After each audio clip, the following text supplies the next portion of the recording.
When I began looking for a new gaming laptop, I had to take a lot of things into consideration: price, performance, form factor, etc. And after researching all of these things, my next laptop was looking pretty clear: the Razer Blade 14.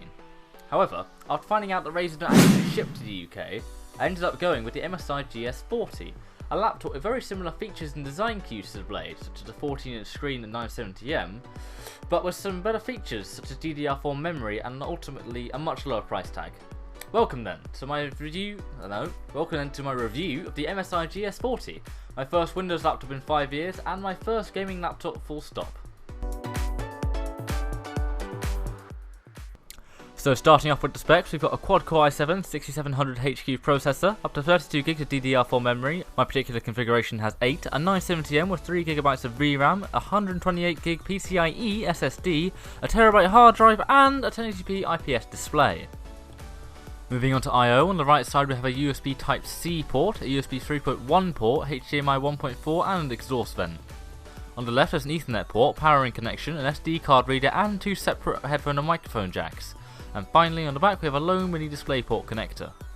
In terms of build quality, the GS40 feels solid with a mix of metal and plastic construction. The keyboard and trackpad feel pretty solid too, and while there's some flex in the body of the laptop, it's nothing deal breaking.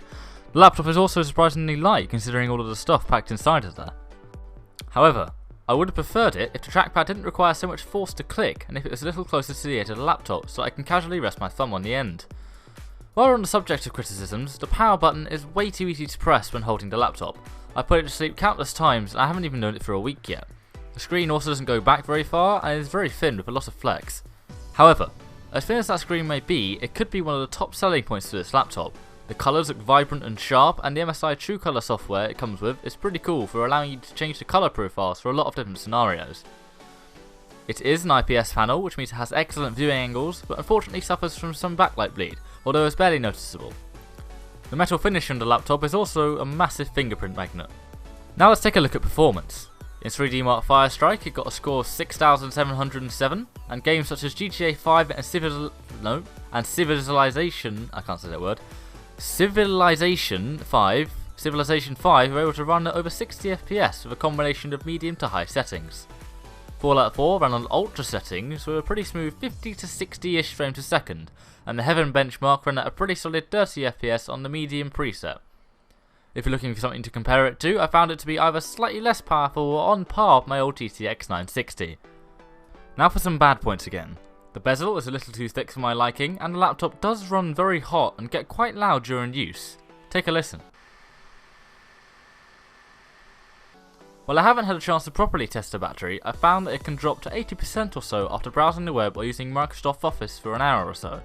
However, due to the nature of gaming laptops, I wouldn't expect more than a couple of hours of use on battery power anyway. Another problem is the enter key. It's like a mix between an enter key and a hash key, and I don't know, it's terrible. Anyway guys, that's it for today's video. I hope you enjoyed it. If you thought it was good, then like the video. If you thought it was bad, then dislike it. This is my first type of review, first review I've ever done like this, so let me know how I did in the comments. But yeah, I'll see you in the next video. Bye!